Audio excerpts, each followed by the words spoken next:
share my screen with you. Is it passing? Yes, we can. Okay, thank you. Okay, so welcome everyone. My name is Peter Palvolgyi, CEO for Digital. Today we are hosting the e-media project, Media Literacy and Digital Citizenship for All Project Final Conference, funded by the European Commission, European Union's Erasmus Plus KA2 Strategic Partnership for Adult Education program. And you will hear a lot more about the project, but putting it simply, the project is to promote education by educating active and responsible citizens in the digital world. And All Digital is very happy to be part of this project as a project partner, coordinated by La Ligue d'enseignement from France and with other project partners from Italy, Latvia, and Spain.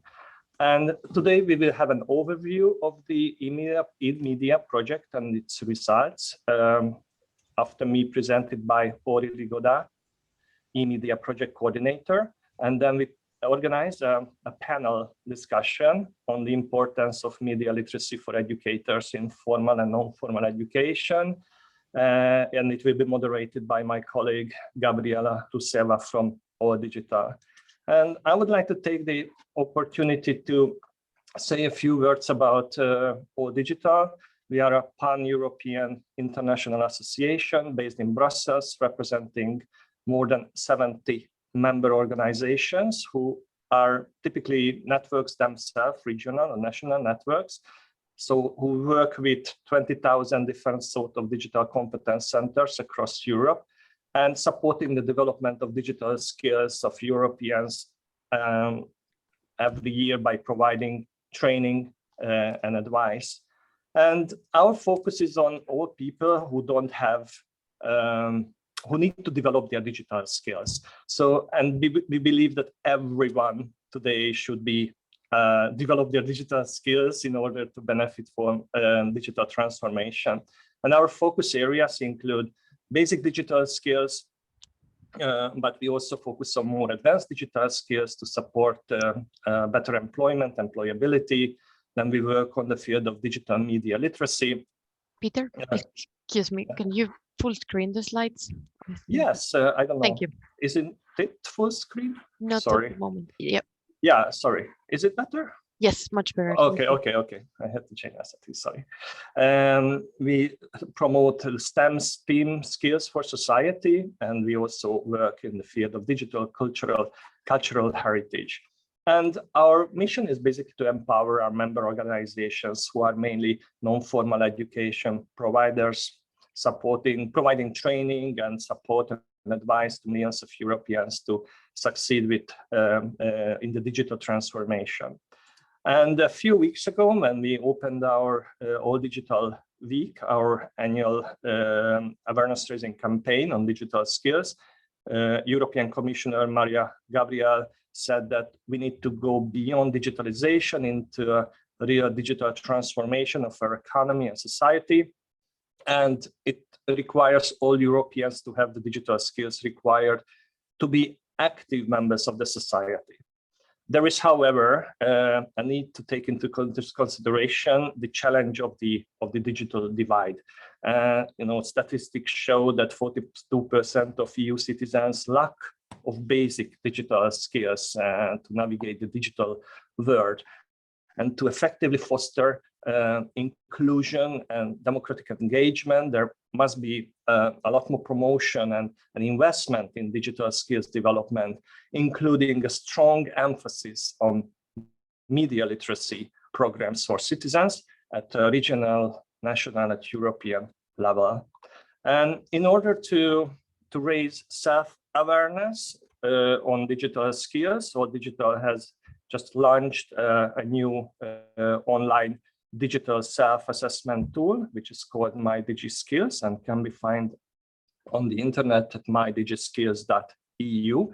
And it helps users to understand their digital competencies. And it's a kind of self-reflection tool based and fully mapped to the digital competence framework, the Digicom 2.1, and it covers 6 proficiency levels, and it's currently available in 11 languages: English, Dutch, French, German, Italian, Latvian, Lithuanian, Romanian, Russian, Spanish, and Ukrainian, and more languages will come.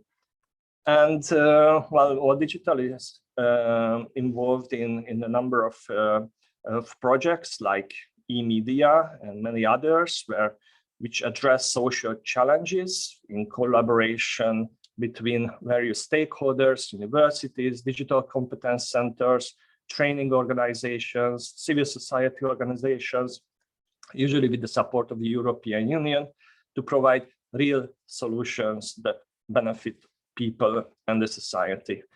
And I'm wishing you a very interesting online conference, and thank you very much. And I would like to give the floor to Aurélie, who is the eMedia project coordinator. Thank you.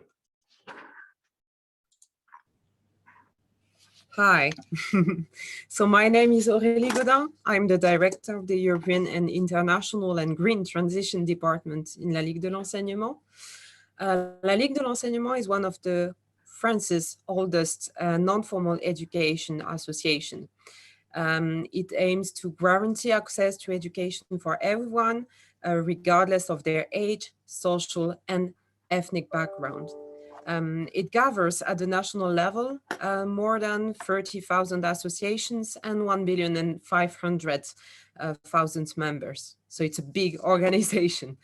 Our purpose is to train responsible citizens who will make full use of their rights and be active in the society. In the field of media and image education in France, we are very present. Among others actions, we organize master classes on media literacy. We also have created a media education platform at the national level. And we're also very active in the field of the EU cooperation. That's why in 2018, we decided to initiate European cooperation about media literacy and digital citizenship. And here we are with our partners from Italy, Spain, Latvia, and All Digital on this beautiful project, which is going to end at the end of the summer. So what's the eMedia project about? The use of social media now is growing in the European level and also in the whole world.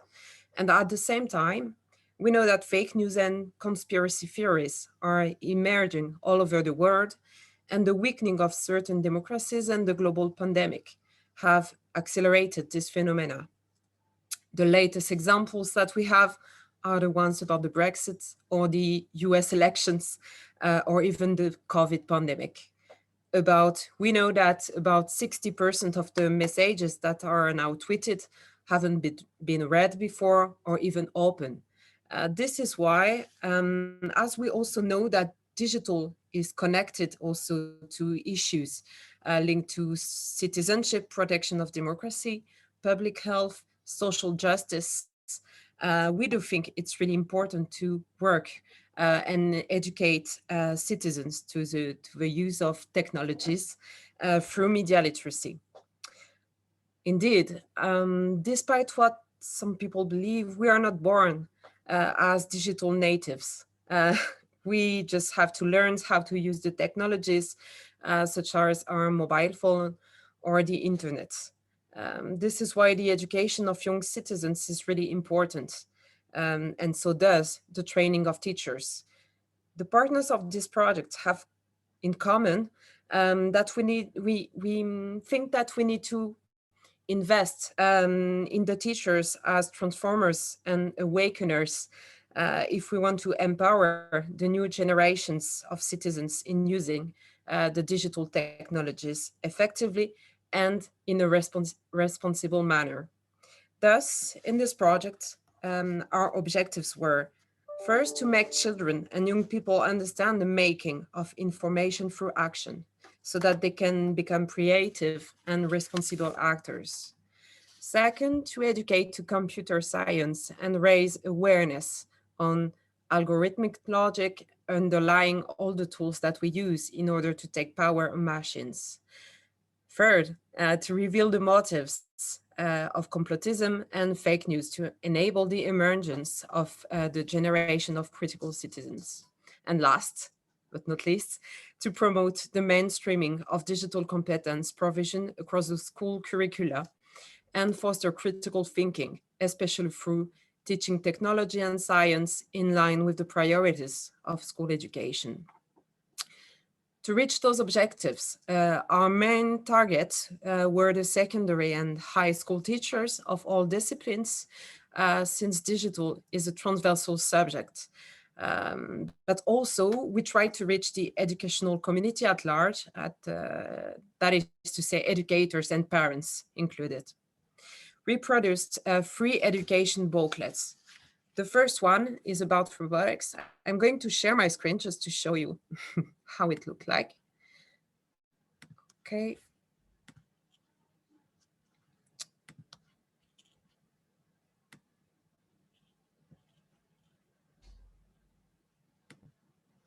Okay, so this is the first one. I don't know if you see my screen. Yes. Yes, Aurélie, we can see, and I will leave on the chat the links to the handbooks. Okay. So we produced 3 educational booklets. The first one is about robotics. You can see an example here. It aims at helping students to better understand how the world works, since almost everything is programmed in our society, from our coffee machine to our elevator, for example. We believe that robotics is a ludic and playful way to talk about computer language, data processing, and algorithms. The second booklet that we produced was about media literacy. It aims at helping teachers to work with students on how to better use internet, social media, and also to understand how to fight against fake news and conspiracy theories. So this is the second one. And the third one is about online expression with a focus on web radio, blogs, and web TV. So here you have the table of contents, for example. We suggest here some activities for teachers so that they can work with young people and learn them how to produce their own information. So those booklets are available in English, in Latvian, in Spanish, and Italian, and in French, sorry. We also produced 2 MOOCs. Here you have an example. The first one is about robotics. I'm sorry, I'm going to... Okay, so this is the first MOOC, which is about robotics. This is a good resource, which is complementary to the booklets. The first one, as I said, deals with robotics, and the second one deals with media literacy. So I will just show you this one so that you can have a look and see that you have some resources in different languages, but also some videos and some activities that are nice to implement with your students. So I invite you to have a look. I know that after this event, we will send you the links to the MOOC so that you can have a look and experiment them. So all these materials have been created and will be free and open sources, so you can use them freely. And that's it for me. I leave the floor to Gabriela. Thank you.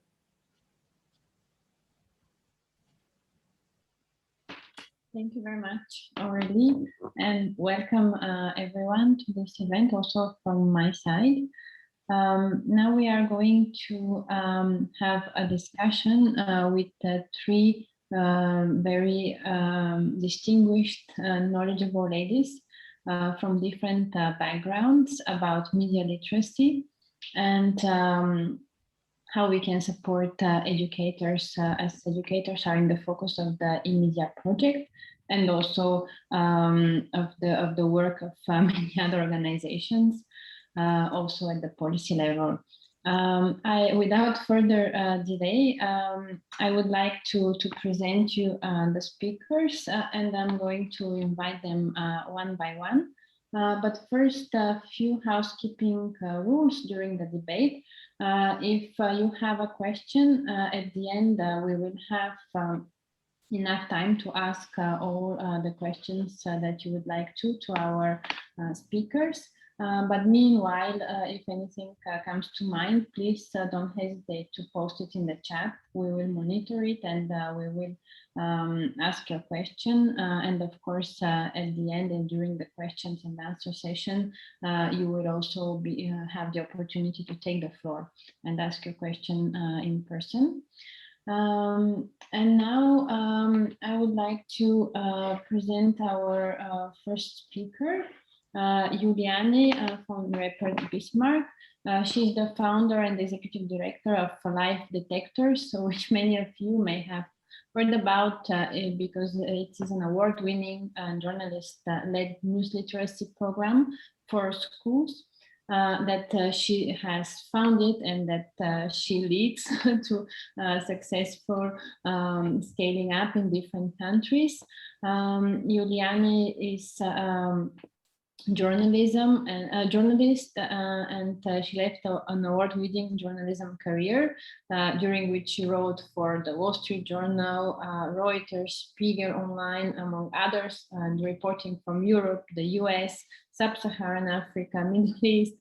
So you can imagine how knowledgeable she is and how proud we are and truly honored to have her today with us. So please, Juliane, the floor is yours. Thank you so much. I hope you can hear me. Thank you for this lovely invitation and very nice introduction, Gabriela.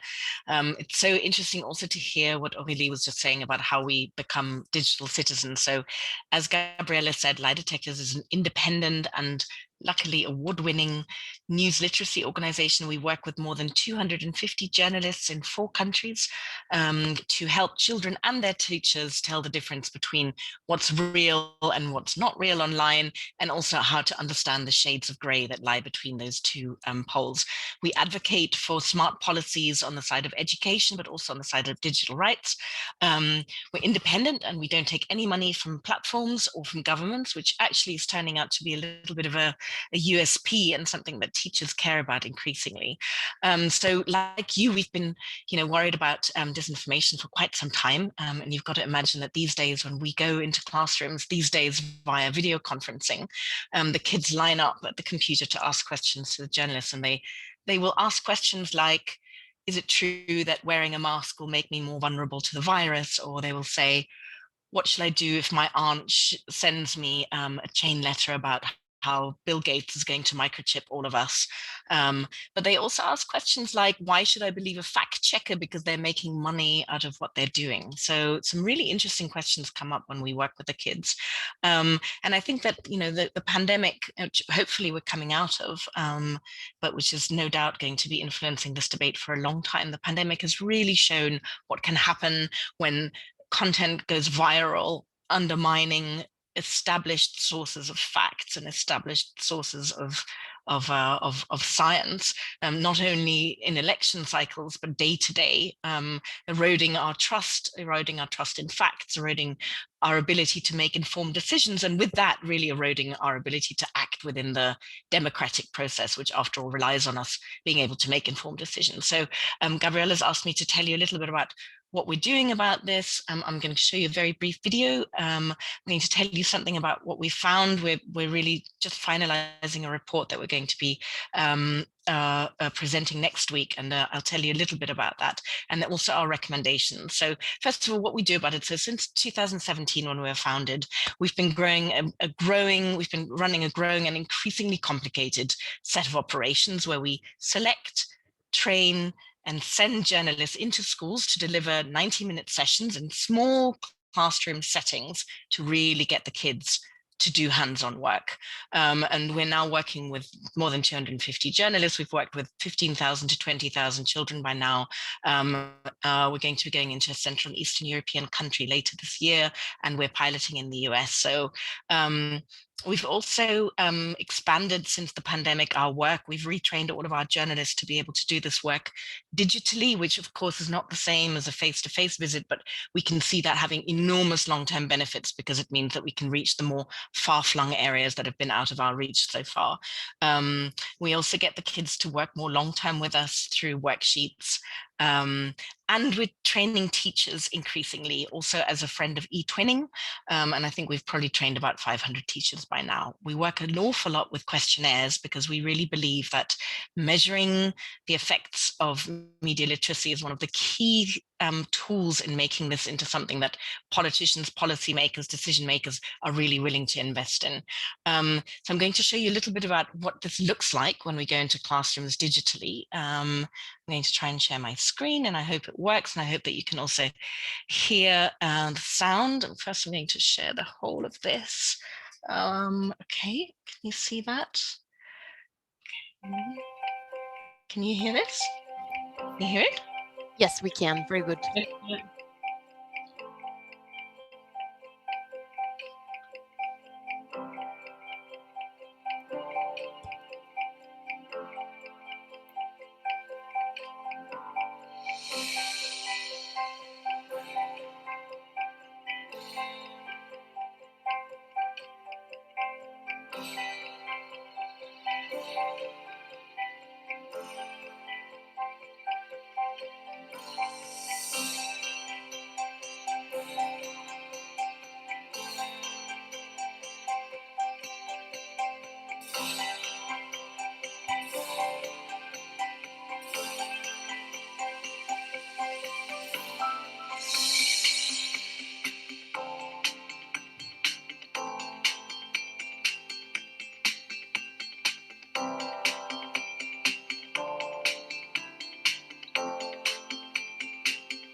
Okay, now the reason I show this is not only because to show us what wonderful stuff we do, but also to show the kind of the import that we put on creating a community. What we found is that while teachers are very interested in the subject matter and increasingly know that it is important, they're still very worried about addressing it themselves in the classroom. So what we try and do very much is really get onto a level with the teachers and also with the kids to make sure that we really engage them, because once we've engaged them, then the ripple effect can be very tremendous, and working with multipliers is actually the only way that we can really advance at the speed at which we believe we need to advance. I'm going to share my PowerPoint presentation and go show you a couple of things. Okay, play from start. Okay, so basically what we're trying to do is we're trying to create a virtuous circle. That's a virtuous cycle, really. That's what we're trying to do. You know, where the journalists raise the interest of the kids then thereby transmit to the teachers that this is an important issue. We encourage the teachers to take this up themselves, and by measuring what we do, we also then are able to inform this policy debate and the work of the journalists themselves who work with us in the classrooms. And I'm going to show you a little bit about what we found, because the interesting thing is not just what they can learn from us, but what we can learn from them, especially now when we're talking within the EU bubble about the European Democracy Action Plan, the Digital Services Act, the Digital Markets Act, the Digital Education Action Plan, et cetera, et cetera. So we wanted to know, do they still care during the pandemic? Are schools starting to do this themselves? What are the peculiarities of the evolving information universe that we have to take into account when we're talking about media literacy? Hang on, and so we work with an awful lot of data, which we're going to not be presenting today, but actually next week, together with Andreas Schleicher of the OECD, which you're all invited. And what we have found is really interesting is that, you know, no classroom is immune, first of all. It doesn't matter whether you're going into a wealthy school or a much more challenged school. It's not a matter of socioeconomics. And the kids really are interested in a variety of things. The interest that they have on conspiracy theories is growing. But what we're also seeing is that where they are informing themselves is evolving. So this is a snapshot of, I'm not even sure, I think this is like up until the end of 2020. And what you can see is that the gap between the light blue and the dark blue dots shows the gaps between the information sources that children and adults go to. And here it's school children and their teachers. So you see these figures actually matter for various reasons. First of all, kids and teachers inhabit vastly different information universes, and therefore the information experience is not a shared one. Second, kids are not on Facebook or Twitter or these places where there are still a lot of content moderations effort going on. They're in the encrypted spaces, then they're in the visual spaces. And these are not easy to fact check or moderate, as we know from the amount of Pizzagate and QAnon videos that are circulating on TikTok, for instance. So the kids are alone there. The teacher catching up, but wherever they go, children will just naturally find other places to congregate online and to inform themselves. The good thing is that teachers as well as children are interested. That interest is on the up since the pandemic. It's if teachers said that 78% thought this was an interesting and important issue to address in the classroom, then these days it's more like 96%. So there is an awful lot of momentum that we believe really needs to be homed in on. And yet the gap between those teachers who are aware and those who are actively teaching this is still quite significant. We see that teachers aren't just interested in having this taught in IT rooms or in dedicated media literacy classrooms, but actually they're saying that this can actually be taught in an awful variety, a very, very wide variety of classrooms.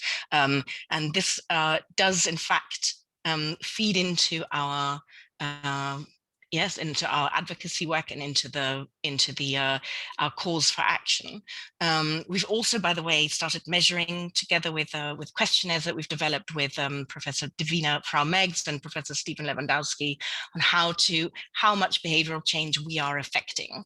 And again, this is new data, but we've seen that 30% of the children who are aged 10 to 15 themselves report a change in behavior after having been working on this media literacy work. So you can see that the effects can be quite fast and quite significant. I'll tell you a couple of things about our calls to action. So first of all, we really welcome the fact that DG ARC and DG Connect have put such an emphasis on this media literacy issue and on journalists' involvement. And we would say that it's really important to know that when we're dealing with disinformation, fact-checking alone is not going to solve the problem. We must integrate media literacy into all school curricula, but also into all teacher training curricula. When we're talking about funding, we really need to start working with core funding rather than project funding. We're extremely lucky not to have to be hopping from one project to another, but we see brilliant work being done that only lasts for a certain amount of time. If we're going to be doing this well, we need to invest long term and actually really get working for a long time to get the kind of figures together that will help us organize and plan. This also goes hand in hand, as I said, with the need to measure media literacy.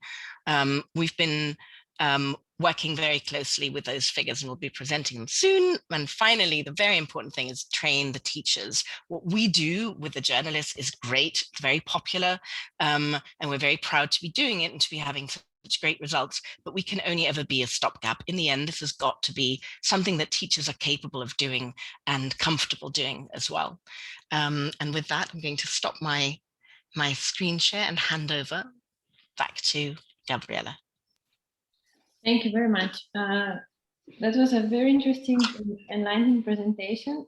Thank you also for keeping the time frame, sticking up to the plan, and for mentioning the recommendations that really well resonate with what we are also advocating for, including for more sustainability of the media literacy programs.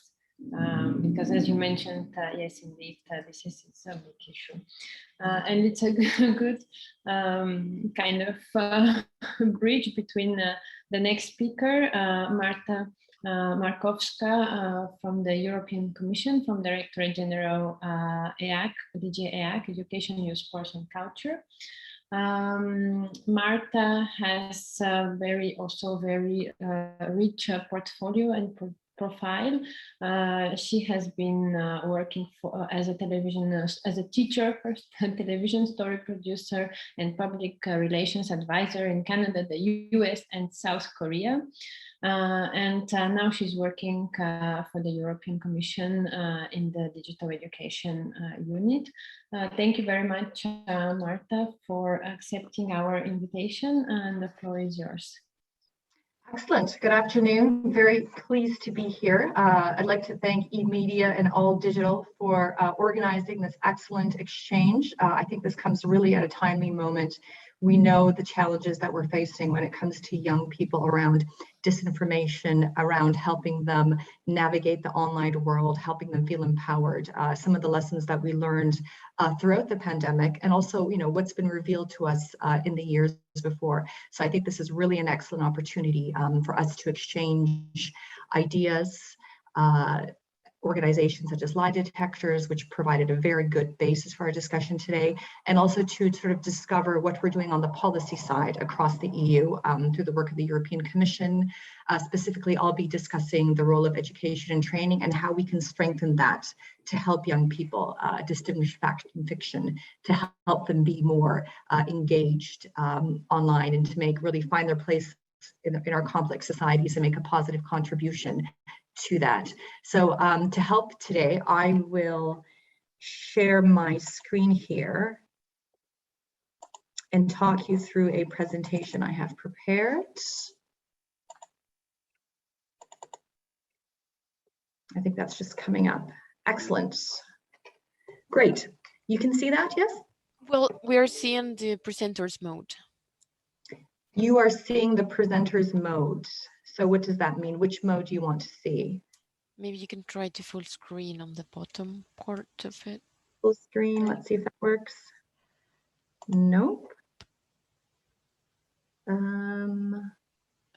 don't appear to have a full screen. This is how we had tried it also during the run through. Sorry, I think there should be a button switch screens. Yes, it is. Sorry, I got two. No, higher. I'm hearing an echo. I think you are sharing your second. Sorry, Martha, you can click on the three dots and hide presenter's view. Yes. Hide presenter view. Perfect. Does that work? Yes, very good. Thank you. Excellent, good, success, great. So I thought we'd begin with a little bit of the overview in terms of what the numbers tell us, and we begin with the opinions of our young people. So what do we know? We know that around, almost 40% of Europeans come across what they believe is essentially fake news or something that misrepresents reality. And we know in the second number there that around 40% of young people are of the opinion that they think critical thinking and media democracy are not taught sufficiently in school. This is very important. There is a real demand, and I would say a thirst for this to be brought within schools, within curriculum, and a real demand on their side. And if we look a little bit towards what was revealed during the pandemic, around 74%, 3/4 of respondents expressed concern about the presence of fake news. And there was a real demand to hear more from the science narrative in terms of what does the evidence say, what is this, what is happening on the science side.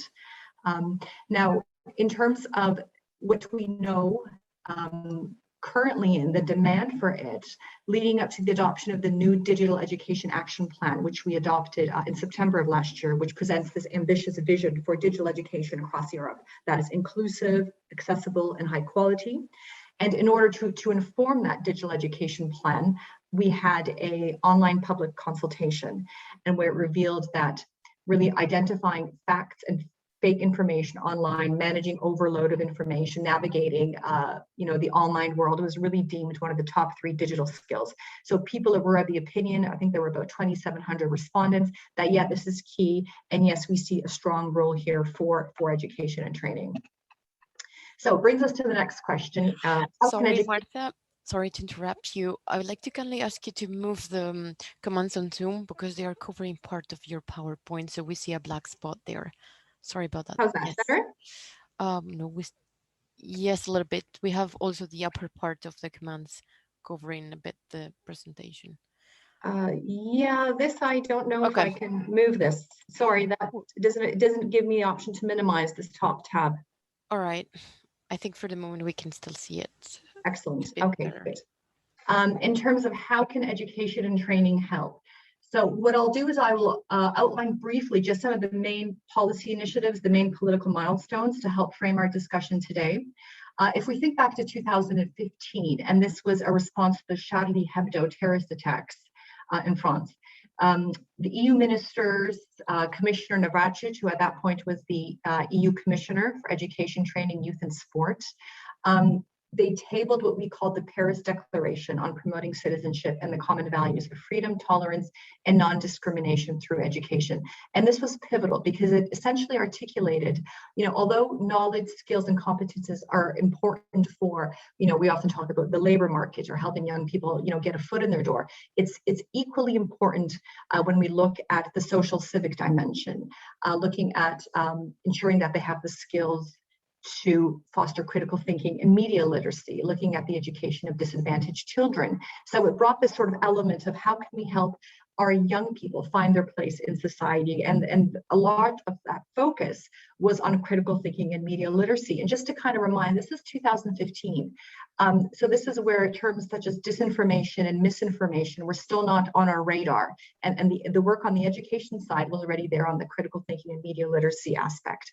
This was followed up a couple of years later in 2018 through a council recommendation on promoting common values, inclusive education, and the European dimension of teaching.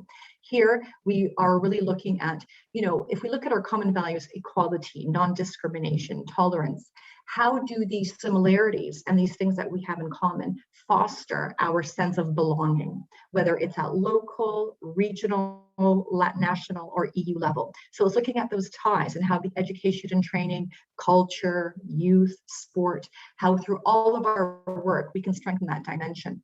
On the digital side, we had the 2018 Key Competences for Lifelong Learning, which included the digital component, as well as the Digital Competence Framework for Citizens that also had been mentioned already today. On the bigger picture, we have the European education area, which sets out, I would say, a real ambitious vision for high quality education across Europe.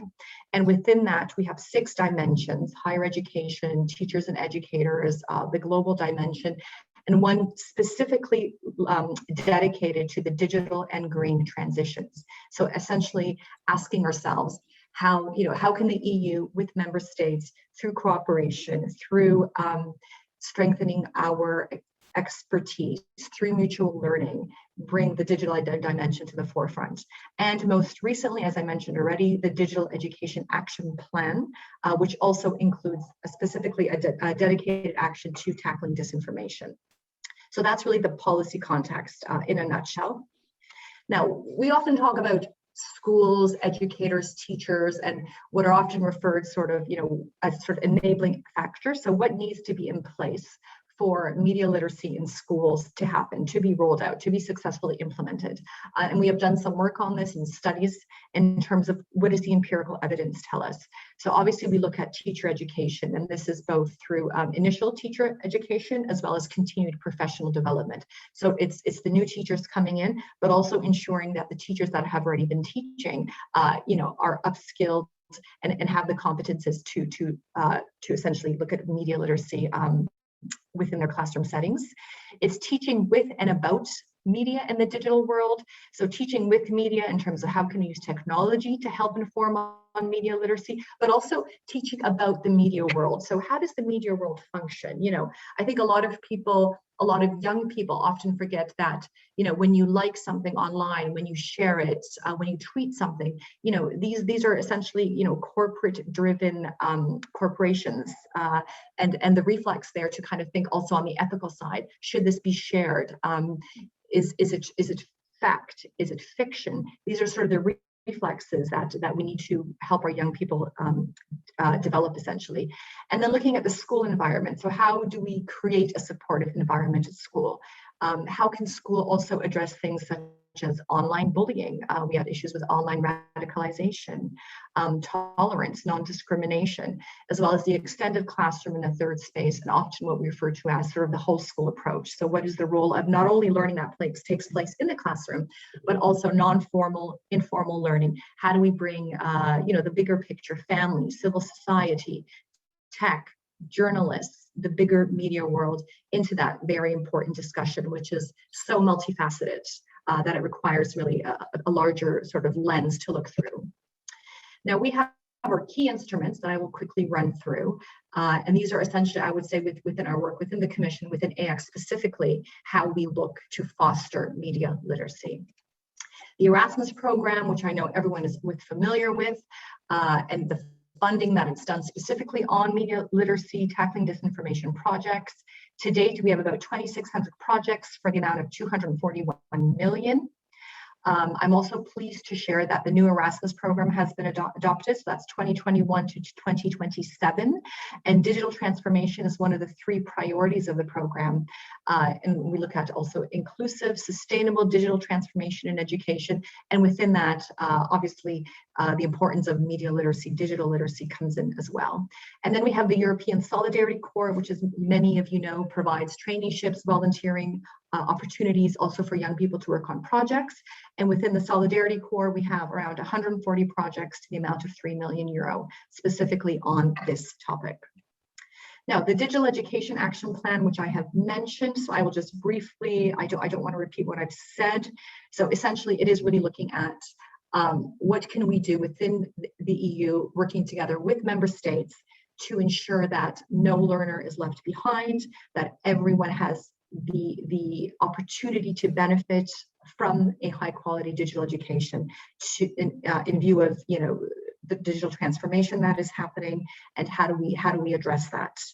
And it includes a flagship action on promoting digital literacy and addressing disinformation through education and training, which we're very excited about. And I will zoom in on that in a second.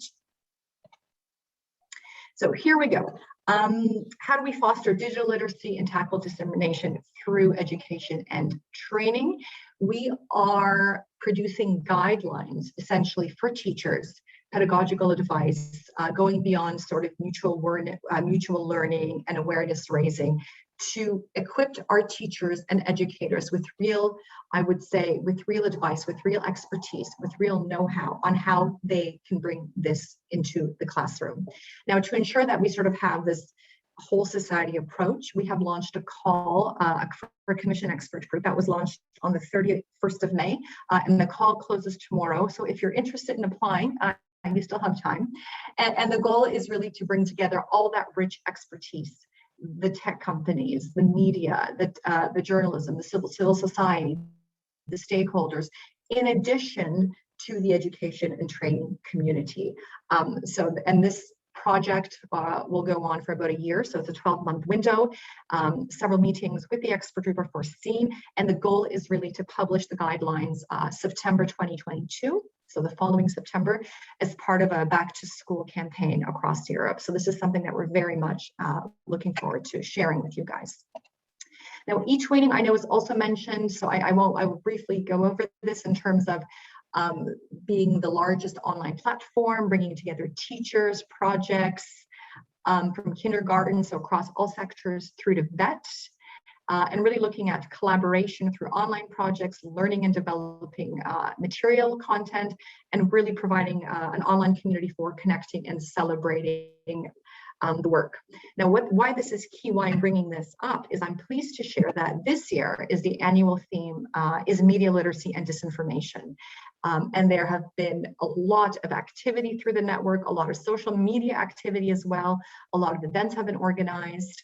A few things that are still coming up. We have an e-twinning book that will be published by the end of the year, bringing together some of this real sort of expertise and good practices that have been shared.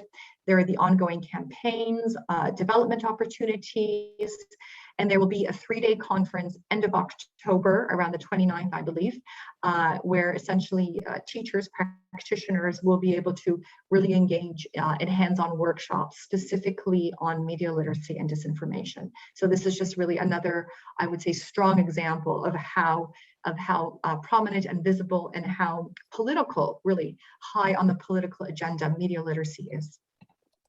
Now, in terms of mutual learning, just one last thing I wanted to provide insight on. We had a ET20, so this is the Education and Training Strategic Framework. It finished last December, but we had a working group dedicated on common values and inclusive education. That was their focus. And within that, they also looked at critical thinking and media literacy. And one of the thematic fiches that they put together was right here on uses and abuses of modern media. A lot of insights to take away for those of you that are interested. And just to flag that the Commission is now finalizing the mandates for the future working groups for the European education area, and in what capacity they will also address critical thinking is currently being discussed. So that would be it for me. Thank you very much, Marta, for mapping these very big and useful initiatives at the European level, and for your invitation to apply to the expert group. Just a quick follow-up question. Do you have an idea about the number of members that this group will include? Yeah. So all the information is in the call online, and the group will be up to 25 experts. 25. So we're looking for a broad range of experts, as I said, across various segments of society, in view of really helping us produce, something of fantastic quality for our teachers and our educators, for them to use from September 2022 onwards. So we have a year. We're going to get there. Thank you very much. Well, as you have heard, and then you will hear also in the next session in this project, but also in other, we have produced and we have experience in producing guidelines for teachers. So yeah, it will be a very interesting and good occasion to collaborate on this. Okay, so I would like to invite our third and last speaker for this panel discussion. As you have probably understood by now, all the speakers are invited to present their work and map main initiatives, issues, questions, challenges And after the 3 presentations, we will have a questions and answers session. So you will hear more from them on their work. That's not the end of it. So without further delay, I would like to invite Luna Badawi, our third speaker. She's a youth facilitator and digital media researcher. She has worked with the Italian association ARCI for the last 5 years and worked directly with young people organizing workshops on online hate speech in school. So she brings hands-on experience from her work with the youngsters, but also from her research. So it is a very, very interesting combination. So please, Luna, the floor is yours. Hi, thank you so much for the invitation. Today I want to talk about e-media literacy seen from the adolescent's point of view. And I want to introduce this topic, highlighting some points. Until recently, when thinking about the concept of literacy, everything that came to mind was about the ability to write, to read, and do calculation. Today, however, the struggles with which internet and social media have burst on our daily life focus us to possess an additional basic skills, the so-called media literacy. By media literacy can mean in generally our ability to interact with the media and have a critical understanding of it. Media literacy refers to all media and all communication channels, but the most interesting part of this is concerns the new media and the world of online information. Understanding the digital world and interacting with it in the right way means being able to make sense of the very rapid changes around us and being able to fully enter the public debate, and this is obviously. But learning is not always simple.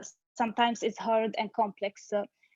Learning, it's something that we should to make step by step. We need media literacy just as much as we needed to learn how to write when we was children.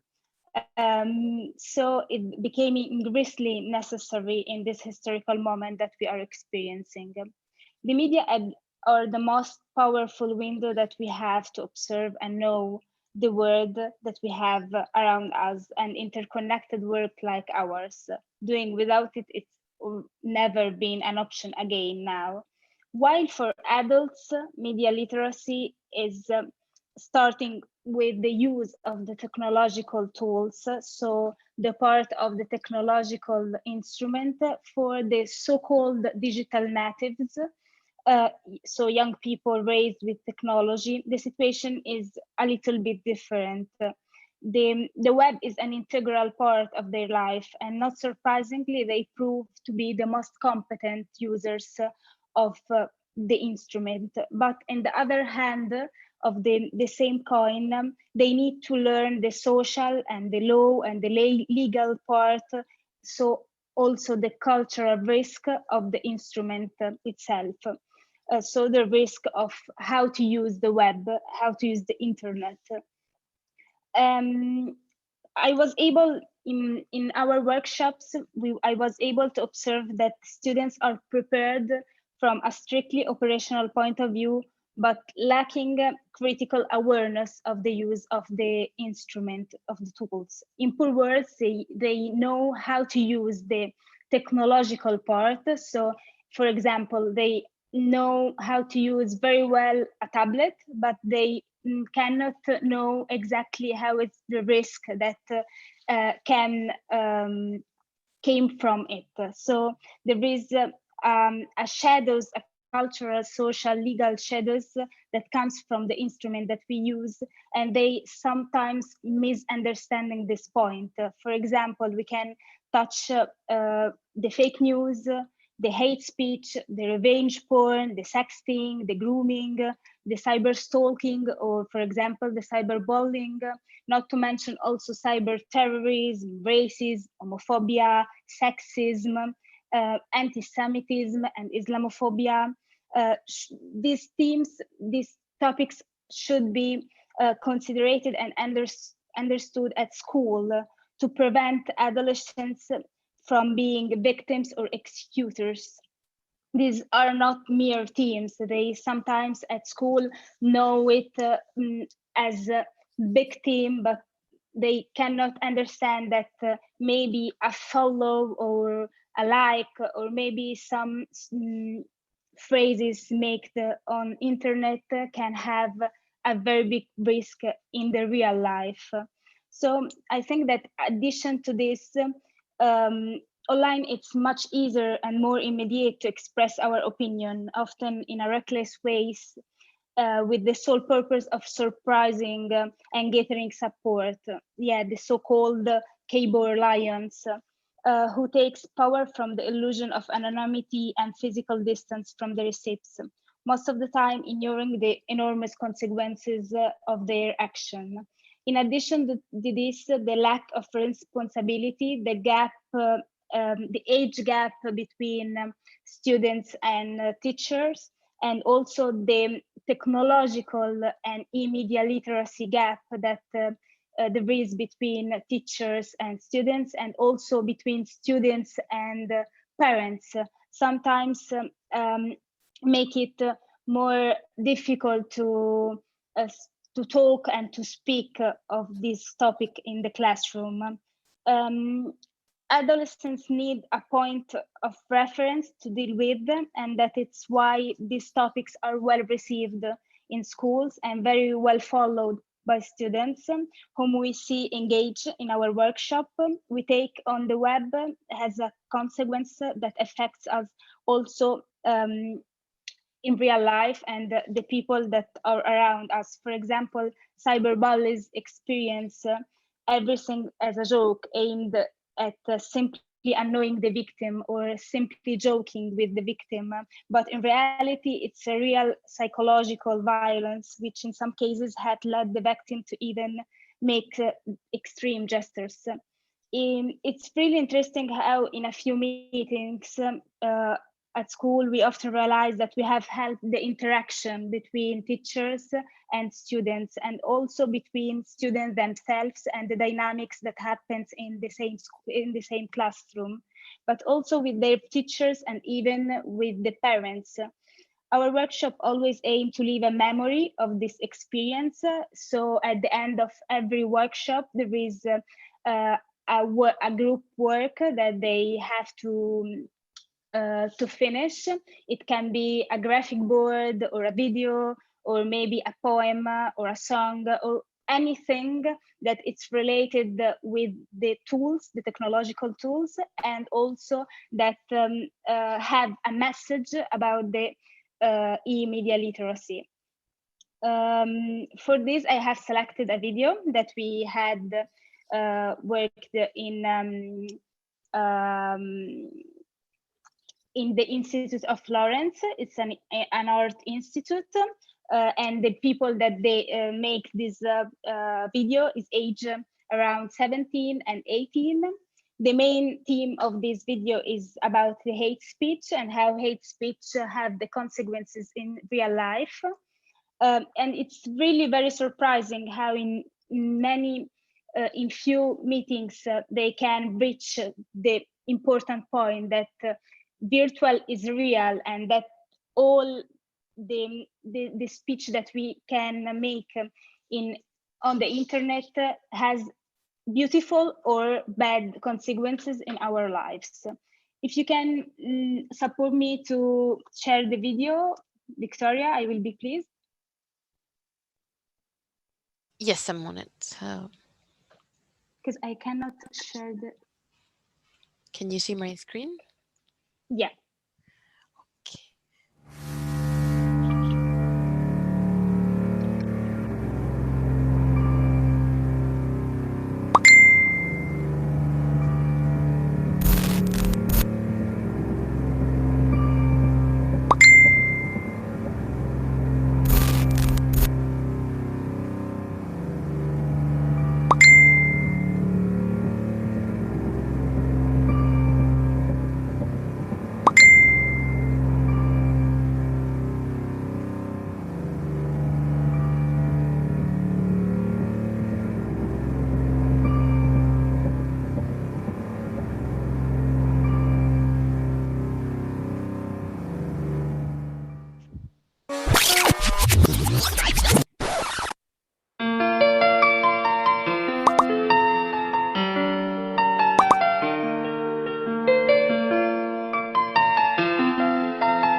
Yes, this video was realized by the Institute of Art in Florence. And it's really surprising how dealing with the hate speech topic in classroom can make adolescents feel something that it's relating to their real life. This is all about me, and you can hear me well because Yes, okay. very well. Yeah. Very well. This is good. Thank you very much. Thank you. And thank you also for sticking to the time frame as well. Now I would like to ask you a couple of questions to each of you to elaborate a little bit more on what you have shared. And afterwards, we will open the floor to the participants. Yeah, please, I invite you to already start thinking about what kind of questions you would like to ask to our panelists. First, I would like to ask one question to all of you. And actually, Luna has already gave an answer to it because we have been talking about media literacy this afternoon, and each of us from our different perspectives as educators, experts, youth facilitators, or media professionals or policymakers have an understanding of this term, wider or narrower, in terms of the skills that it encompasses. I would like to ask you from your perspective to, if you have to underline with one sentence, what is the most important ingredient of media literacy, what it will be? I don't know who wants to go first. Maybe Juliane. Sure, one sentence is not very long, but of all the great terms that you hear floating around, I think one of my favorite ones is multi-source literacy, and it is really that sense of looking left and right before seizing on to some piece of information, that ability to really critically assess whether something has value or not, but also knowing that while there are dangers out there, while there is damaging information out there and misinformation and disinformation, that at the same time, facts do have value and are relevant to everybody. Thank you. Thank you very much for putting this term multi-source literacy out there. Marta, would you like to share your one sentence? Sure, thank you. I think if I sort of had to sort of summarize what I think the key takeaway, it would simply be, I think it's the ability really to assess and evaluate what one sees online in view of making an informed choice. You know, is it fact-based? Is it from a trusted source? Where is it coming from? What are its possible insights for how it could be interpreted? And this is really, all of this comes together. The real goal is it's helping young people feel empowered and safe online.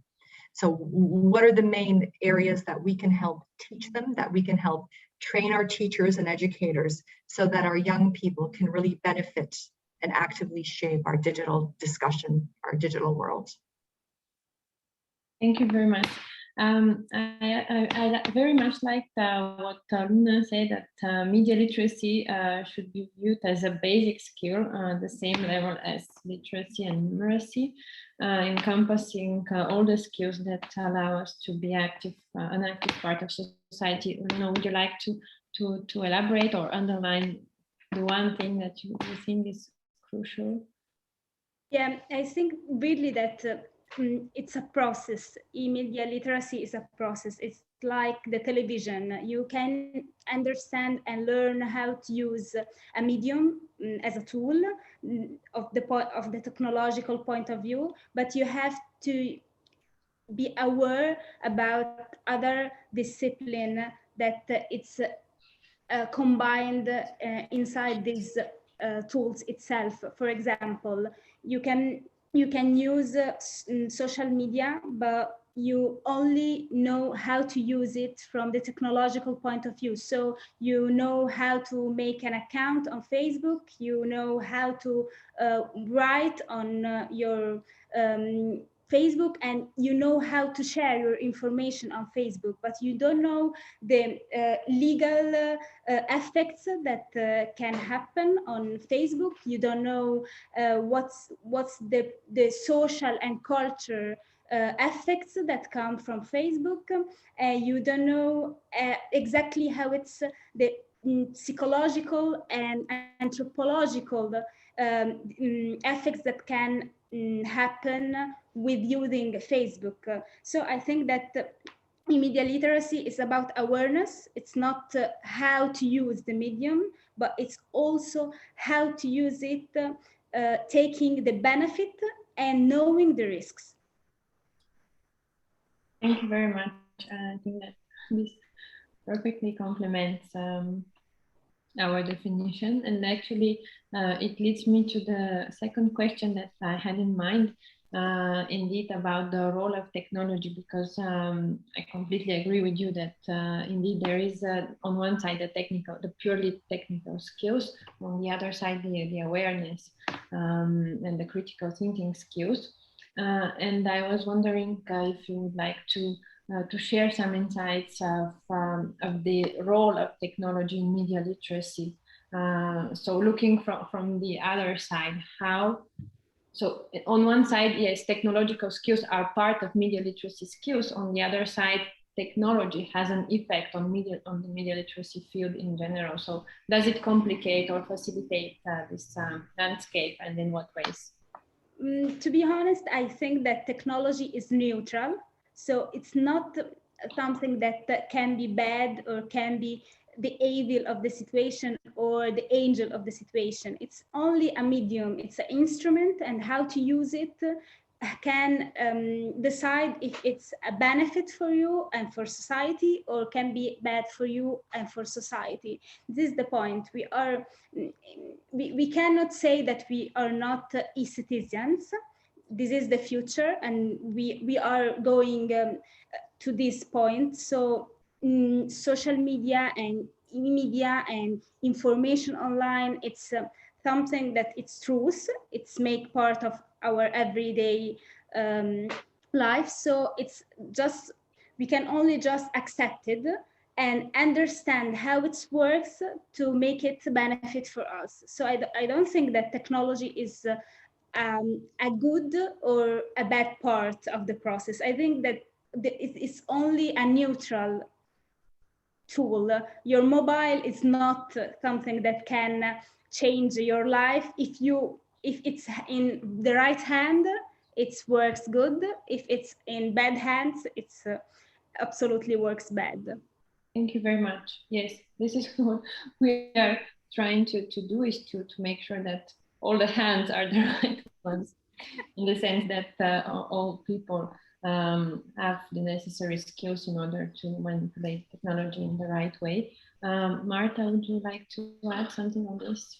I think this is a valid point. And if we look at the sort of interconnected nature of our world and how technology affects how we work, how we communicate, how we connect, how we learn, I don't think it's a matter of good and evil. I think it's acknowledging that with opportunities, there are also immense responsibilities, challenges, and kind of red flags that go up. So a couple examples. So if we look at the use of social media and our young people, we look at things like online bullying, and how can we help, for example, on the education side, make sure that our teachers and educators are equipped with the skills and the sensitivities and the know-how to address some of these challenges.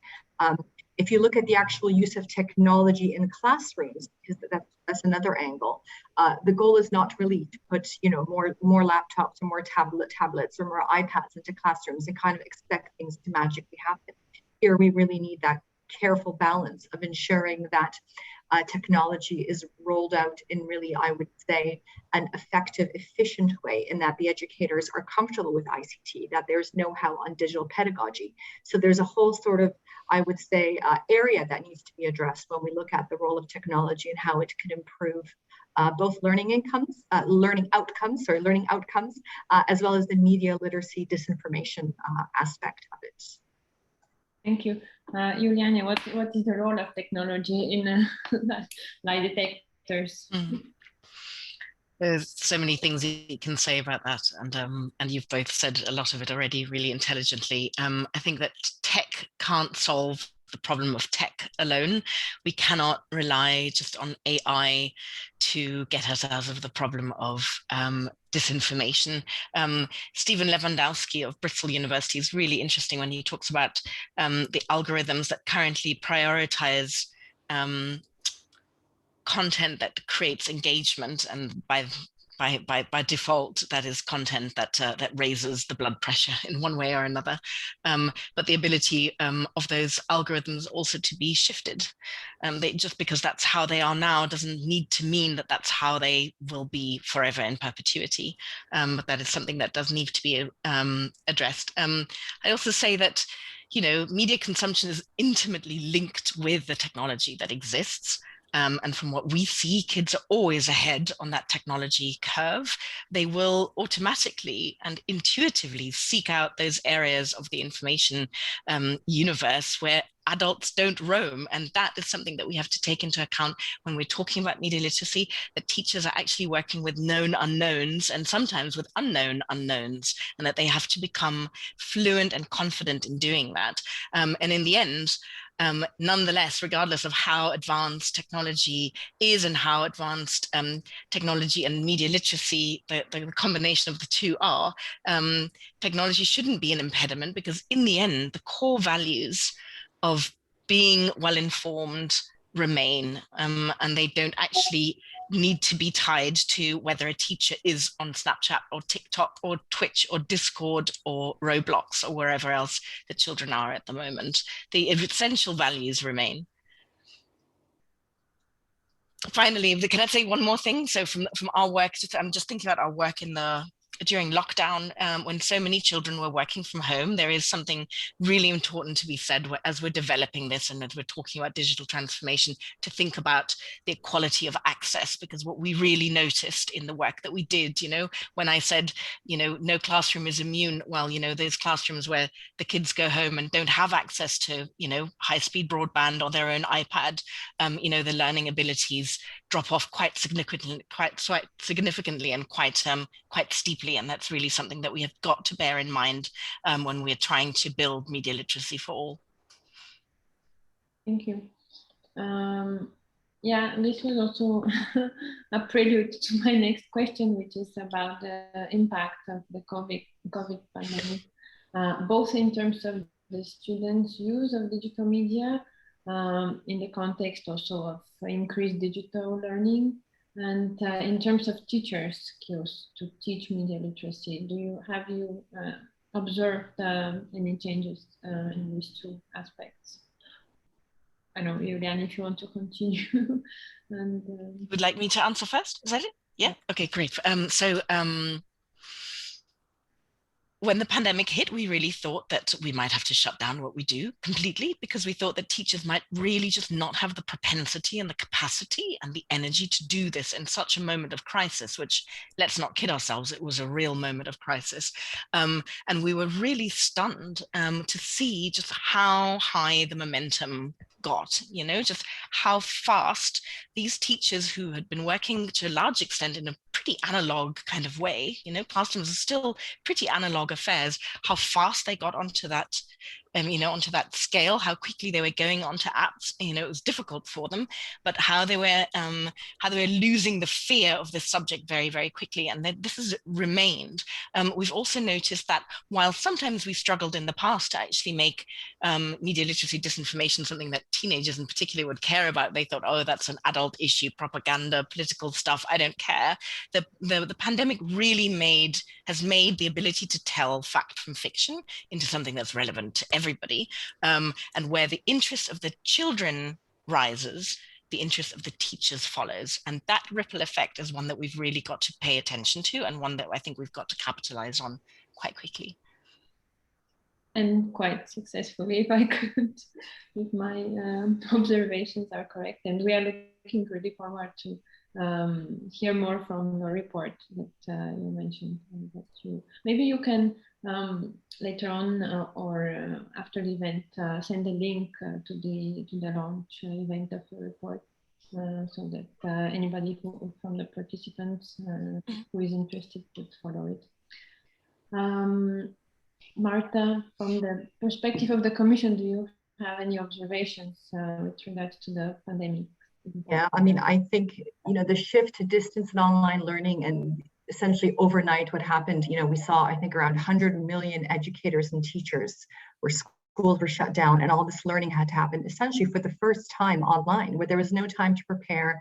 There was no time even, to necessarily put a lot of the correct infrastructure into place. So the fact that this happened actually shed light on where our work had to focus.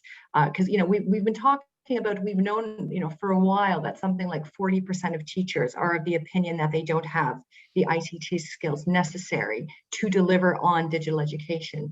So suddenly we were sort of, the facts were put in front of us, and what do we do? How do we make this happen? And if you look at some of the actions that we included in the new digital education action plan, they zoom in exactly on this. So we know that teachers need support on the pedagogical side. And so we're rolling out Erasmus Plus transformation plans that essentially look at innovative ways that teachers can use technology in classrooms, how they can experiment with digital pedagogy.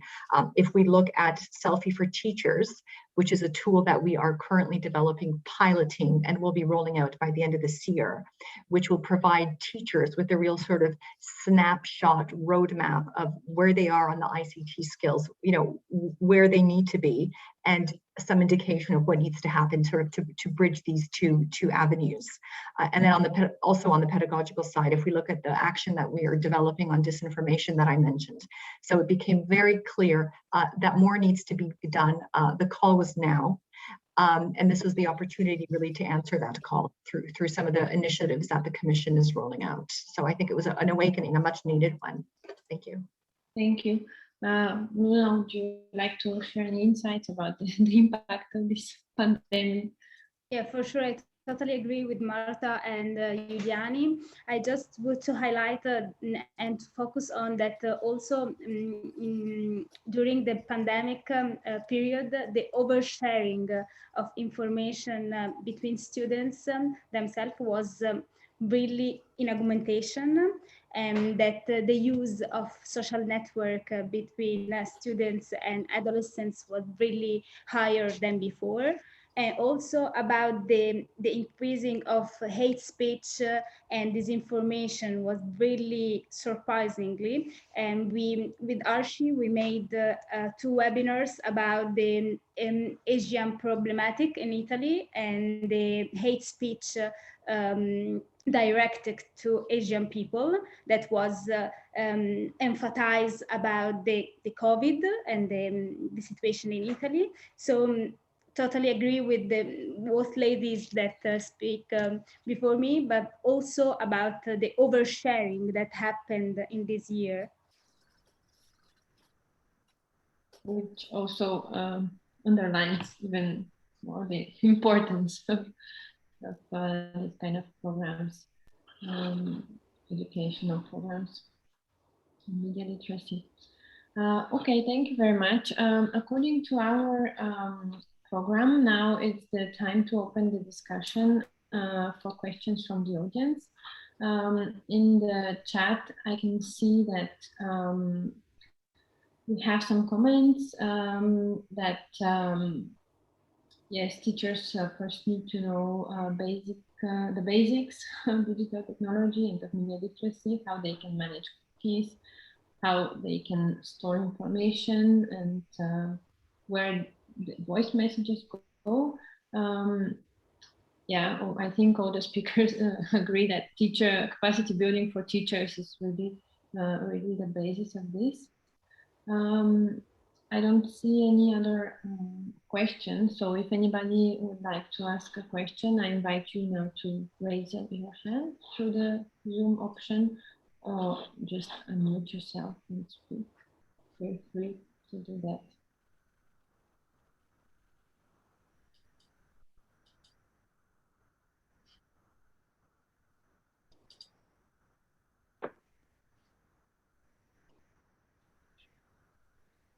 No question. Okay, then it's my pleasure to continue with my questions. And if anybody has a question meanwhile, please don't hesitate to raise your hand. I would like to ask a question to Juliane. I guess that we have a few teachers and trainers today in the audience. So I was wondering, if I'm a teacher and I want to reproduce or introduce the lie detectors program in my classroom, what do I need to do? I guess I need to write you an email, or how do I get in touch? So we're currently active in Belgium, Germany, Austria, and Switzerland, with a Central or Eastern European country to come in the autumn, and we're going to be starting in the UK as well, and piloting in the US next year. Having said that, the way we used to be limited geographically is no longer the way we're limited now, because the pandemic forced us to completely retrain and reconfigure the whole thing, so we can actually go everywhere. So while we still are very keen to make sure that local journalists are going into local schools, so that there is still that kind of that proximity and that kind of cultural affinity between the journalist and the classroom that they go to visit, we are able to travel more. You can contact us on info@, you just go onto our website and contact us. We do our classroom visits in very kind of compact surges. So we right now we're extremely busy visiting an awful lot of classrooms every day. I think several dozens every day. The next surge, as we call it, will happen just before the winter holidays. So in November and December, we'll be active again. The summer we're going to use to assess and see, what updates we need to do. We've been very focused on COVID material at the moment, COVID related material, and we want to now expand that. So yes, so get in touch with us via our website, and we are training teachers quite often via eTwinning as well, who are very active in this. Thank you very much. Oh, can I also say, and by the way, we have like our materials are available on our website. So we do a two-pronged thing. We prepare the kids by getting them to work with material, and we kind of give them journalistic tools to unravel information or disinformation online. And after that, a journalist comes into the classroom. So you can kind of do it over the course of about a week to work with our material, or you can cut out the journalists altogether. But generally, the classrooms really like to have that kind of that final contact with the journalist to be able to talk to them and ask them questions as well. Thank you very much. One follow-up question to this. Have you tested the lie detectors program in a non-formal educational setting, like in a youth organization or somewhere where outside of school, let's say? Oh, I see. Yes. Yes. So we have done we've tried lots of different things. We've done scout networks. We've done after school clubs. We've done older audiences as well. We found that quite a lot of the stuff that we've developed, even for 10-year-olds, is relevant and can be translated directly with only a very minimal amount of tweaks into an adult audience, because as one of the I think it was Julia in the chat who asked, that quite a lot of the stuff actually needs to be discussed right from a very, very basic kind of point of view. Yes, God, I've just actually lost my train of thought. How embarrassing. I'm really sorry to everybody. Did I answer your question? Yeah, I think so. Okay, good. Whether you have tested the program in non-formal education or say. Yes, exactly. So non-formal, but yes, exactly. So no, it's a really good question, because while we do go into after-school clubs and everything, sometimes we think that the most interesting classrooms are the ones where the teacher and perhaps the kids in the classroom actually have zero interest in this. Sometimes we get invited into a classroom only because a teacher desperately wants a 90-minute coffee break. Because, let's face it, being a teacher is a really hardcore job. Some of them walk around with earplugs in their ears because it's so noisy in schools, And so sometimes going into a classroom where really the original interest of the teacher was not necessary in media literacy, that's where we're trying to get to. The kids who don't go to the after-school journalism club, the ones who would normally go and play football, and the teachers who would normally think this is not my bag at all, they are the ones who afterwards come up to us quite often and say, what's clickbait, and why are all of my school kids on all of these apps? I didn't know, what can I do? And then they want follow-up material. And that kind of trigger effect is what we're really after. That's why we work, predominantly in actual classrooms. Thank you. Marta has a follow-up comment.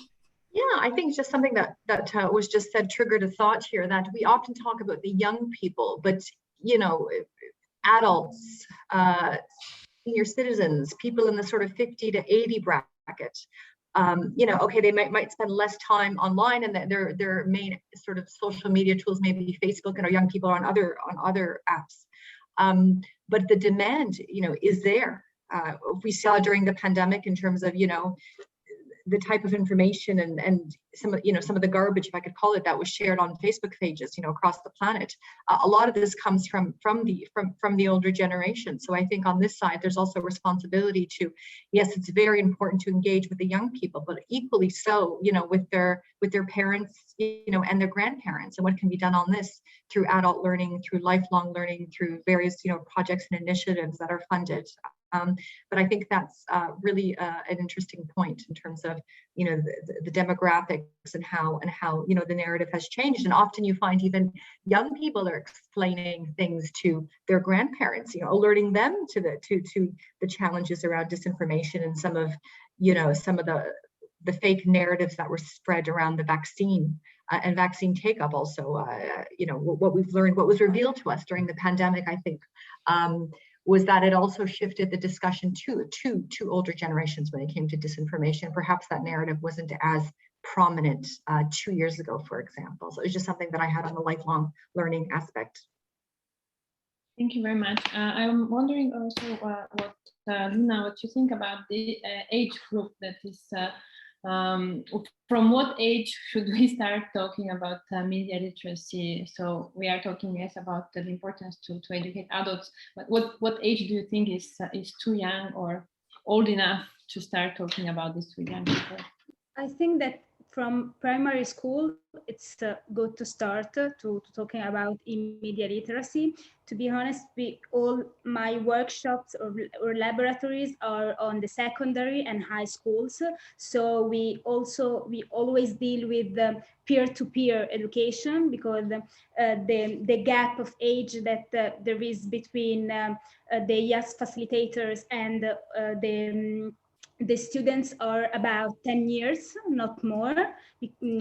So it's we are specialized with ARCI about the peer-to-peer education and not making workshop in primary or in primary schools.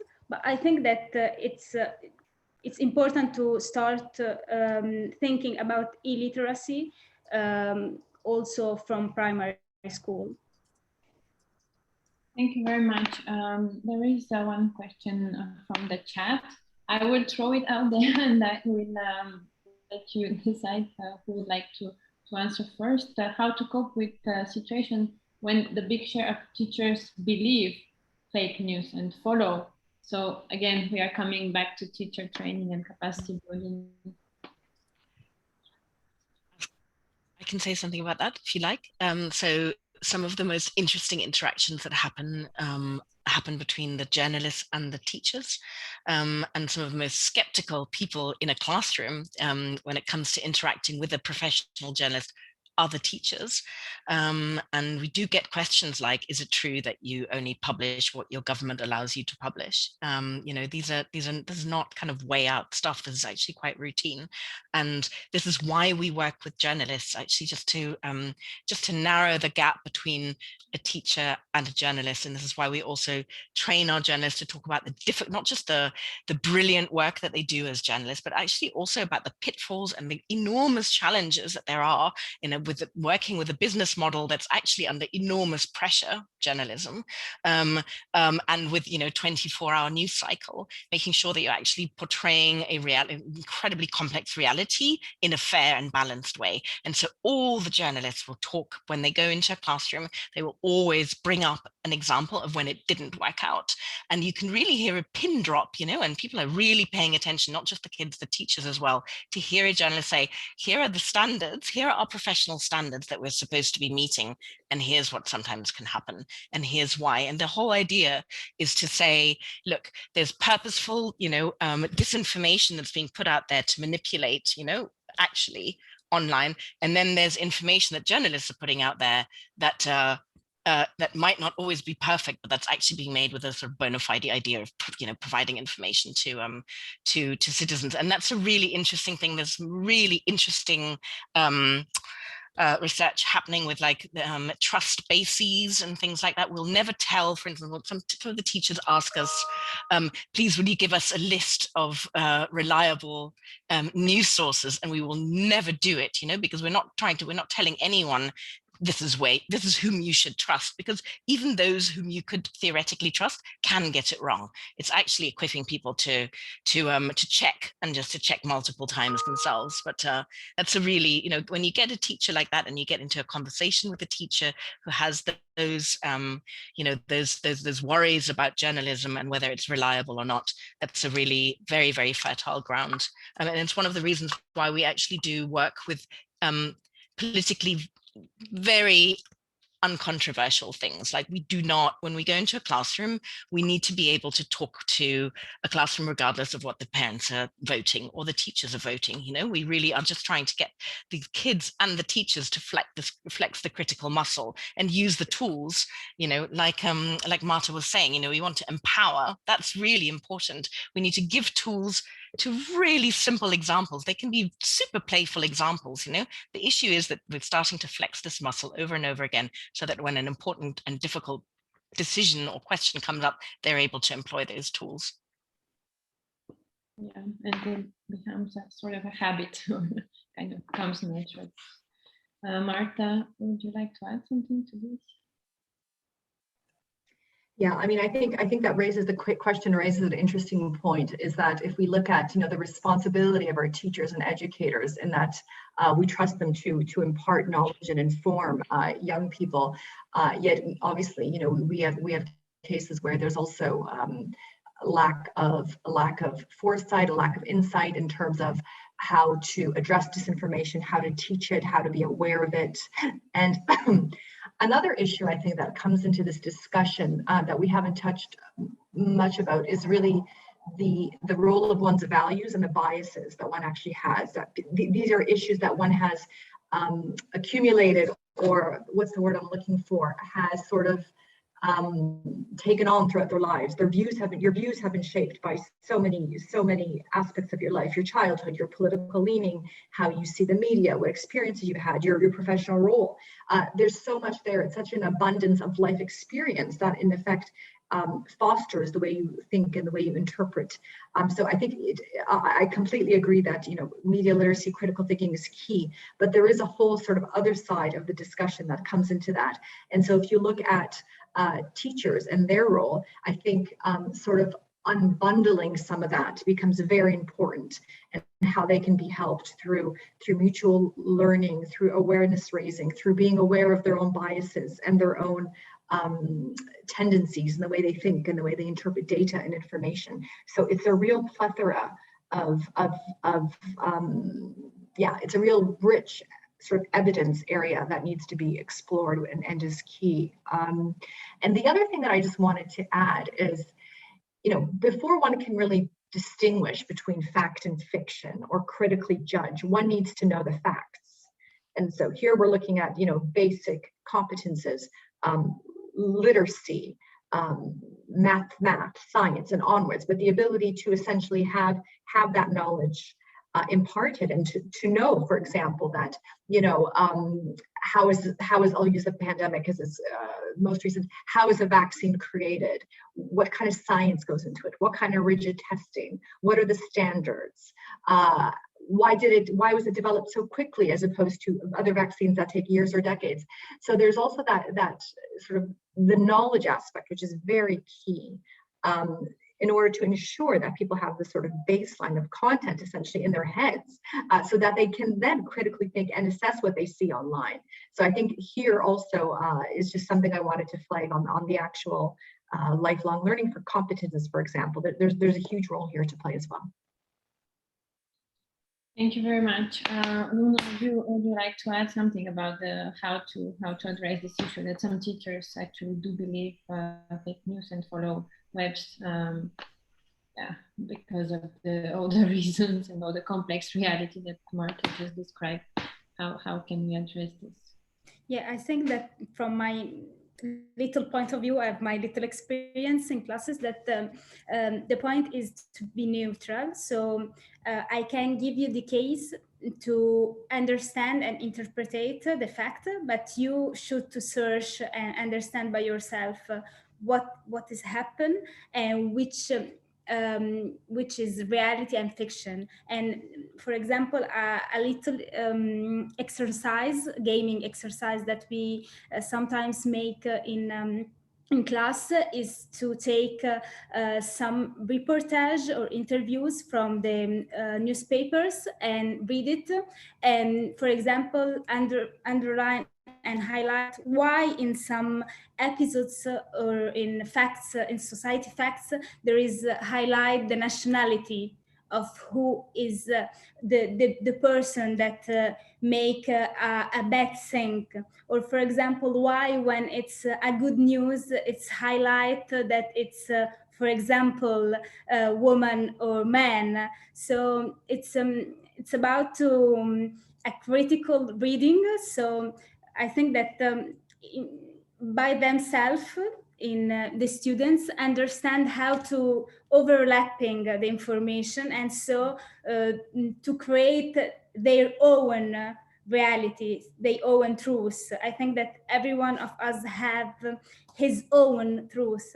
So it's not about to make a receipt of how to make good information or understand what is the disinformation or misinformation that happen, but it's about to use all the background that you have, all keys that you learn to understand what is your truth, what is your opinion. In an open and free society, it happened that it should happen that.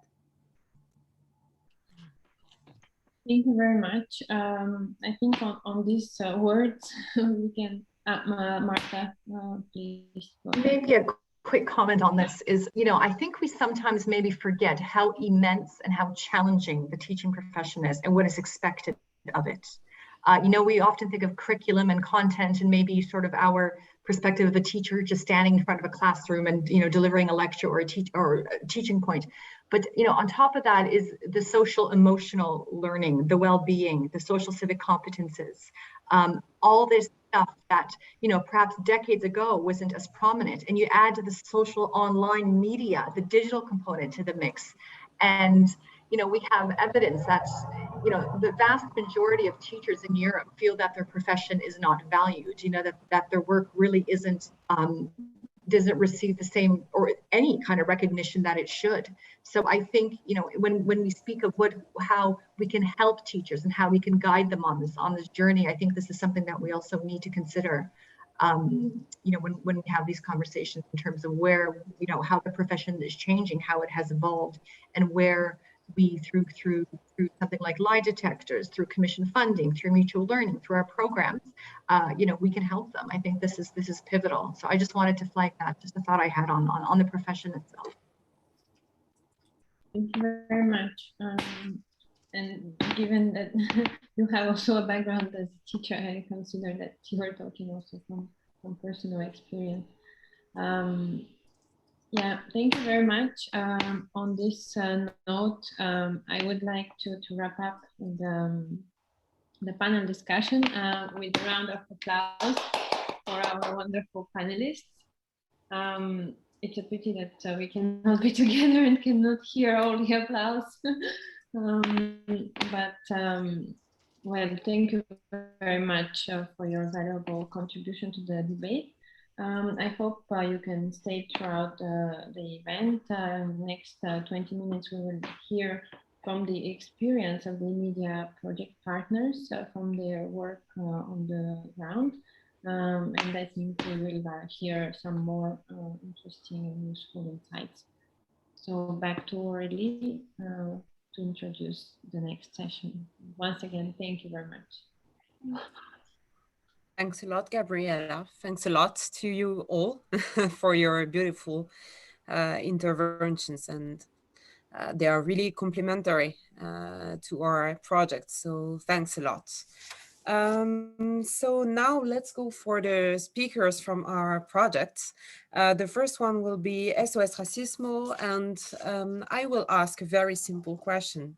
Why did you get engaged in this project, and what have you learned from this?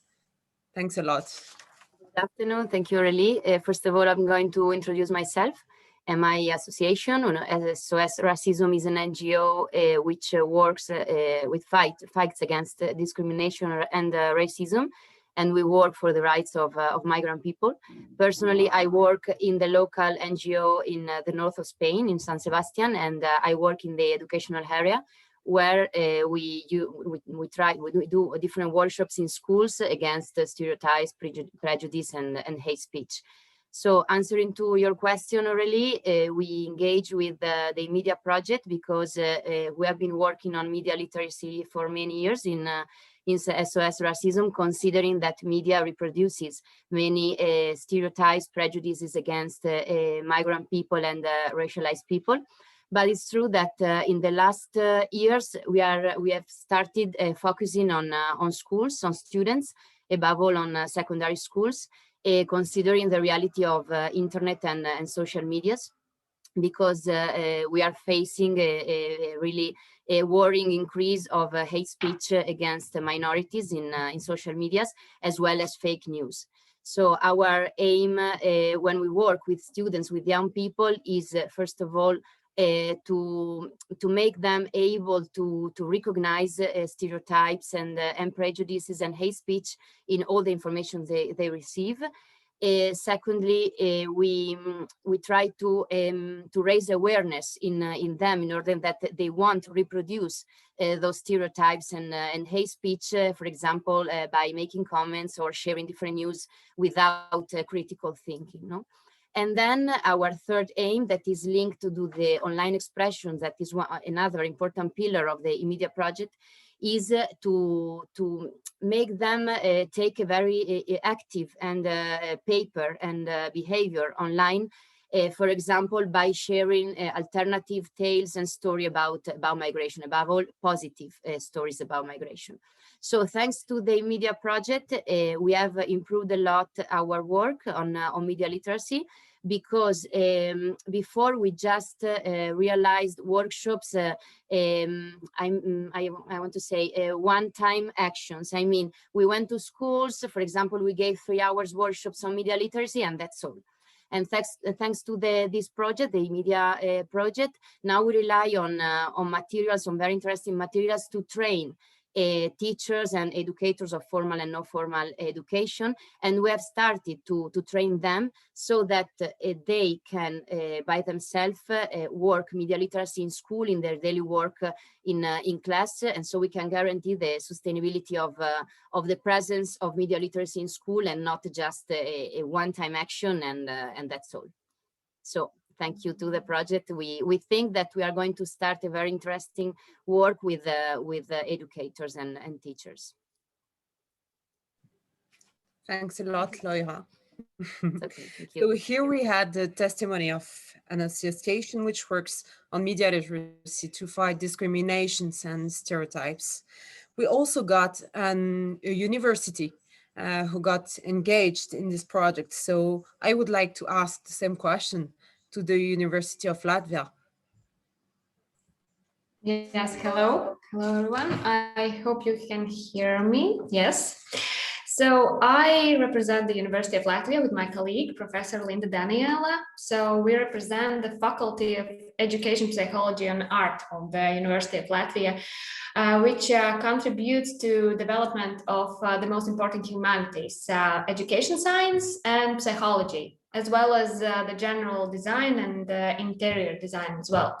So we are the largest teacher educators in Latvia, and the faculty provides the future teachers with the opportunity to study in accordance with the concept of the project School 2030, how we call it in Latvia.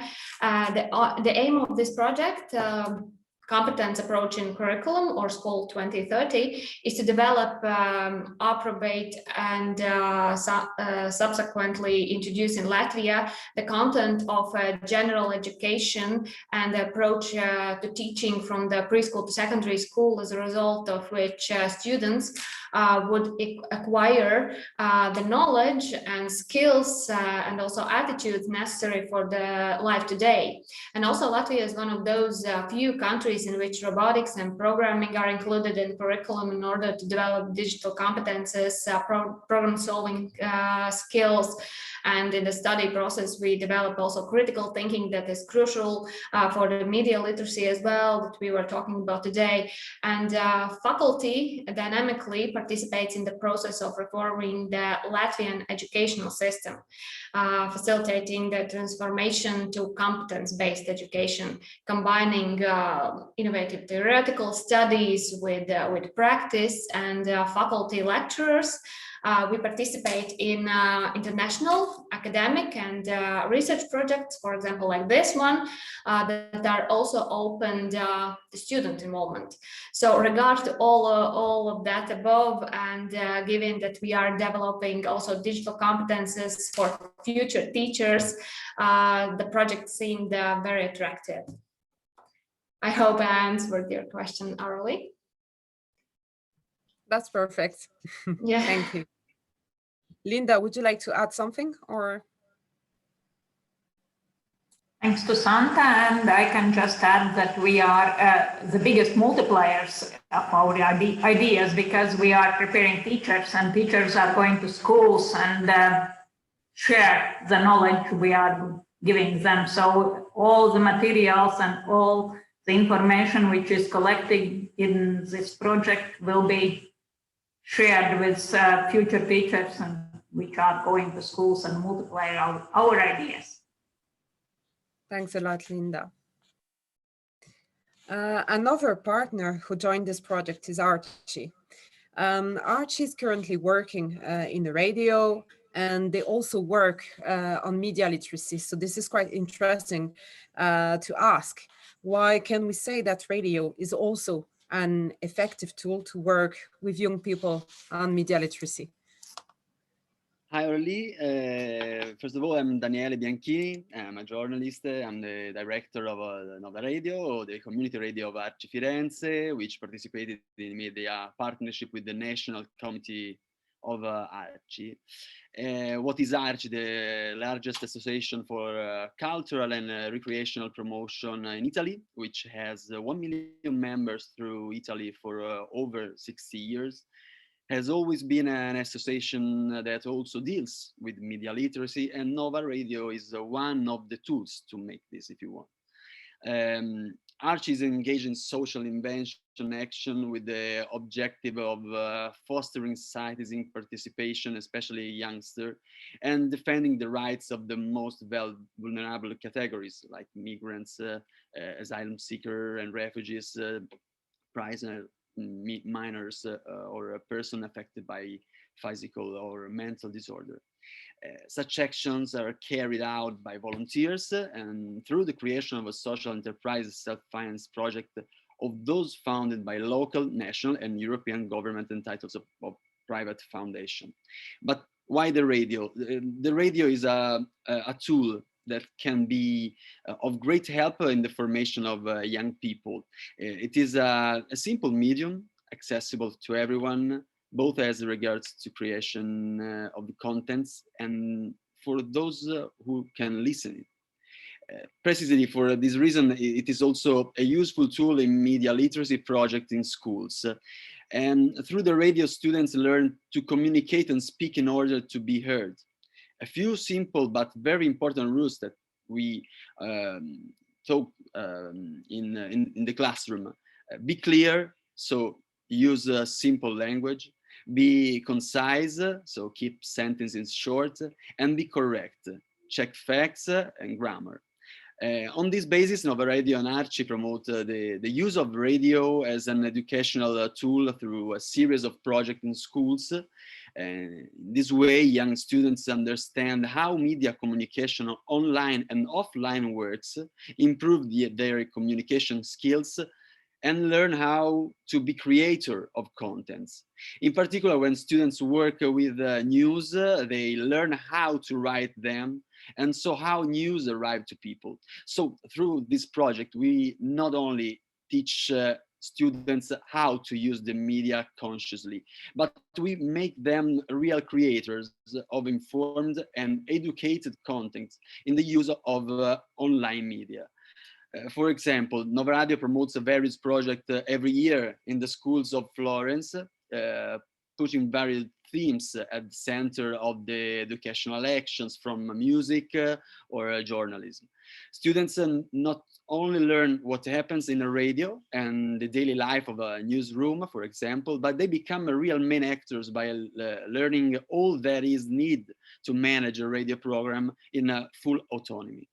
And knowing how to recognize the validity of the source to work on, involve the children in a group work, and teach them the importance of radio language to be understood are the main objective on which our work in schools is based. And we were certainly the least experienced in the European project of all the partners, probably. And so I want to thank you very much, Aurélie, and all the other for the great help and the beautiful experience that we have in Media Project. Thank you, Daniele.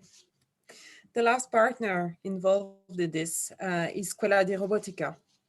So we work on radio, blogs, and so on as tools that could be useful to work on media literacy, as it enable the young people to learn by doing, by creating some information by themselves, and thus understand the mechanisms of the creation of information.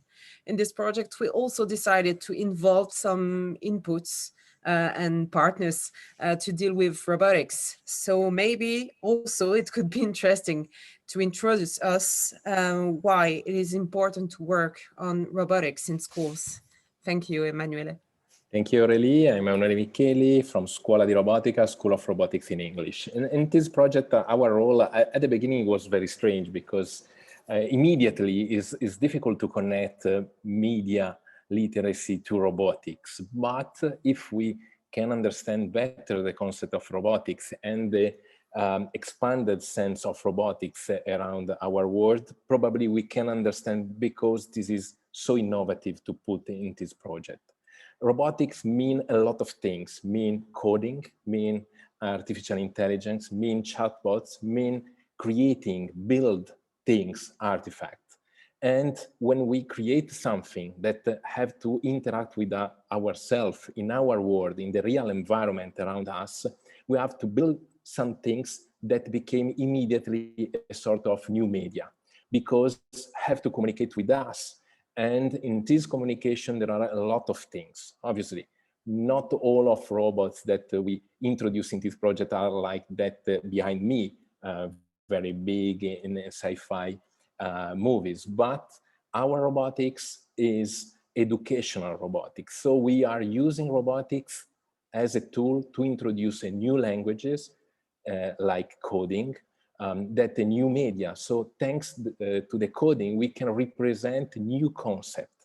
And when we present a new concept, we are communicating. So we are starting a new form of media.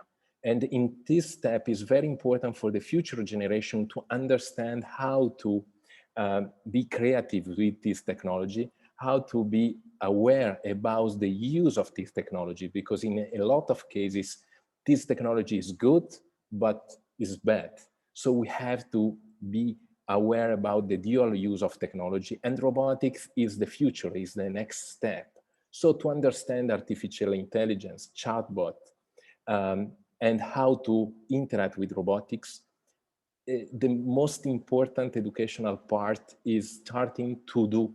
And in the first booklet, I invite all the guests of this fantastic event to understand in the first booklet how to create a robot, how to program a robot, and how to forecast, how to create a debate about the future of robotics, because for our future generation, this is a necessary step to improve their awareness about their future from the point of view of jobs, from the point of view of communication. So thank you for this possibility. We are very happy to participate in this project, and we are very proud about the product. All the booklets are very fantastic, and the MOOC. So hey guys, download the booklet and participate in the MOOC. Thank you, Aurélie. Thanks a lot, Emanuele. Before giving the floor to Victoria to conclude, I just would like to thank a lot our partners for this beautiful project dealing with such an important topic. I would like also to thank All Digital for the organization of this beautiful event. I know that is a lot of work. So thanks a lot. And also thanks a lot to the speakers and the participants to be here today. Thank you. Victoria, I give you the floor. Thank you, Aurélie. I just want to say thank you everybody for participating in this event, and I would inform you that after the event you will receive an email with useful information, links to the handbooks and other items we discussed during the meeting. And right now I would like to ask everybody to turn on the cameras, and I would like to take a group picture, even though this event is hosted online, but at least we can have a family picture to keep it. So thank you.